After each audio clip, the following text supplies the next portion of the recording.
Pemerintah Kota Banda Aceh menggratiskan biaya pendidikan PAUD bagi anak-anak yang tinggal di area lokasi tempat pembuangan akhir TPA Gampung Jawa, Kecamatan Kutaraja.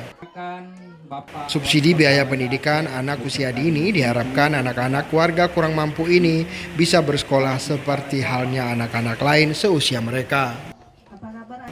Penjabat Wali Kota Banda Aceh Bakri Sidik usai mengunjungi balai desa setempat mengatakan masyarakat yang tinggal di lokasi tersebut umumnya berada dalam tingkat ekonomi yang cukup sederhana. Mayoritas penduduk sehari-hari bekerja sebagai pemulung. Mereka sangat kesulitan untuk menyekolahkan anak-anaknya. Pemerintah Kota Banda Aceh akan mensubsidi biaya pendidikan PAUD untuk 120 anak yang berusia di bawah 6 tahun. Anak-anak pemulung ini nantinya juga akan diberikan kebutuhan seperti seragam hingga peralatan belajar.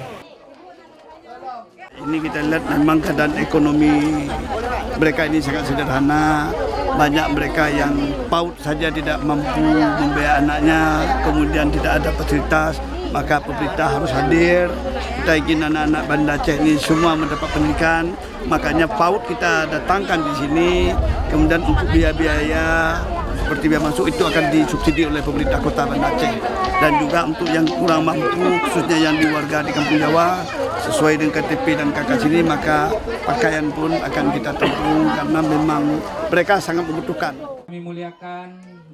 Selain mendapatkan pendidikan gratis, anak-anak pemulung ini nantinya akan memanfaatkan kantor desa sebagai ruang belajar dan mendatangkan guru PAUD untuk mereka agar lebih bersemangat dalam belajar. Dari Banda Aceh, Tim Liputan Aceh Video. Terima kasih semua.